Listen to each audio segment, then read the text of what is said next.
Hello friends, welcome back to our channel. So ఈరోజు సింపుల్గా and ఈజీగా చికెన్ రెసిపీ అయితే మీతో షేర్ చేయబోతున్నానండి. సో ఇక్కడ ముందుగా కడాయి పెట్టుకుని అందులో ఆయిల్ వేసుకోవాలి. ఇక్కడ 3 టేబుల్ స్పూన్స్ ఆయిల్ వేసుకున్నాను. ఆయిల్ హీట్ అయిన తర్వాత ఇందులో ఆనియన్స్ వేసుకోవాలి. అలాగే ఒకటి బిర్యానీ ఆకు, దాల్చిన చెక్క, అలాగే ఒకటి ఇక్కడ యాలక్కాయ వేసుకోవాలి. ఇప్పుడు ఇందులోనే ఒక 1/2 టీ స్పూన్ పసుపు వేసుకొని కలర్ బాగా చేంజ్ అయ్యేంత వరకు ఫ్రై చేసుకోవాలి.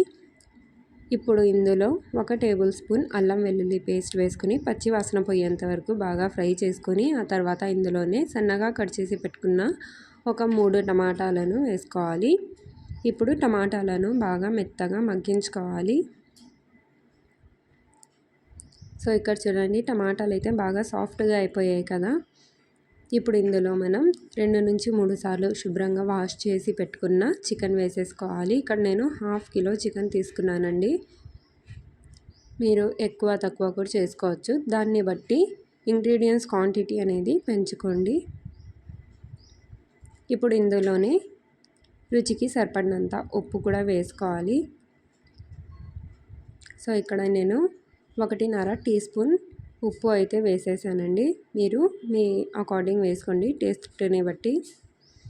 ఇప్పుడు ఇందులో 1 టీ స్పూన్ వరకు కారం పొడి వేసుకోవాలి. మీరు ఎంత స్పైసీ తింటారో దాన్ని బట్టి మీరు ఇక్కడ కారం పొడిని యాడ్ చేసుకోండి. ఇప్పుడు ఇందులోనే 1 టీ స్పూన్ ఇక్కడ ధనియాల పొడి వేసుకోవాలి. ఇప్పుడు ఇది చికెన్ మసాలా అండి, 5 రూపీస్ ప్యాకెట్ వస్తుంది కదా, అది పూర్తిగా అయితే ఇందులో వేసేసాను.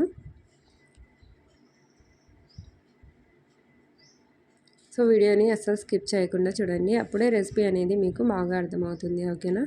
సో ఇప్పుడు వీటినన్నిటిని బాగా మిక్స్ చేసుకోవాలి.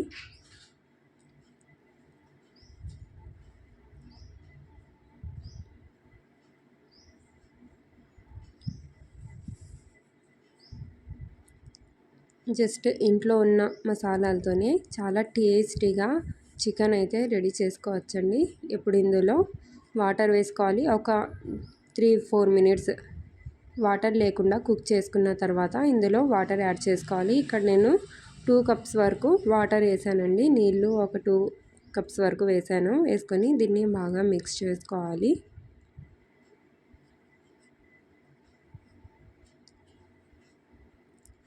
ఇక్కడ మీరు టేస్ట్ చూసుకోండి. ఉప్పు తక్కువగా అనిపిస్తే ఇంకొంచెం యాడ్ చేసుకోవచ్చు. ఇప్పుడు లిడ్ కవర్ చేసి ఒక 5 మినిట్స్ వరకు పెట్టేయాలి మీడియం ఫ్లేమ్లో. సో బాయిల్ వస్తుంది కదండి. ఇప్పుడు ఇందులో 3 టేబుల్ స్పూన్స్ నేను ఎండు కొబ్బరి పొడి వేసుకున్నాను. సో ఎండు కొబ్బరి పొడి వేయడం వల్ల గ్రేవీ అనేది చాలా థిక్గా ఉంటుంది. దీన్ని బాగా మిక్స్ చేసేసుకోవాలి.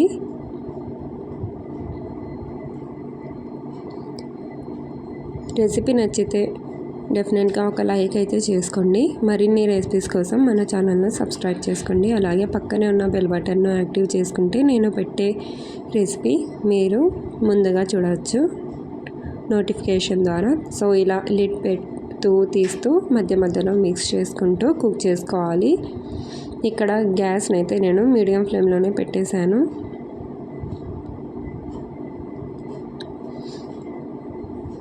చాలా సింపుల్గా, చాలా టేస్టీగా అండ్ చాలా త్వరగా అయితే ఈ రెసిపీ అయిపోతుందండి. సో దీన్ని మీరు పులావ్లో అయినా, చపాతీలో అయినా, రైస్లో అయినా, ఎందులో అయినా సర్వ్ చేసుకోవచ్చు. చాలా టేస్టీగా అయితే ఉంటుంది.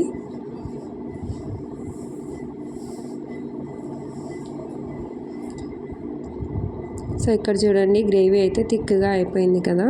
ఇప్పుడు ఇందులో కొత్తిమీర వేసుకోవాలి. సన్నగా కట్ చేసి పెట్టుకున్న కొత్తిమీర వేసుకుంటే చాలా మంచి ఫ్లేవర్ ఉంటుంది.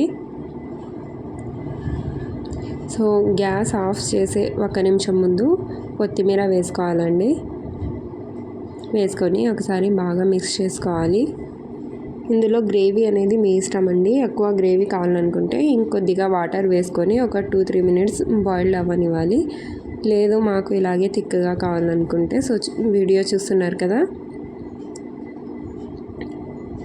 ఓకే అండి, మన రెసిపీ అయితే రెడీ అయిపోయింది. రెసిపీ నచ్చితే డెఫినెట్గా ఒక లైక్ చేసుకోండి. అలాగే మరిన్ని రెసిపీస్ కోసం ఛానల్ను సబ్స్క్రైబ్ చేసుకోండి.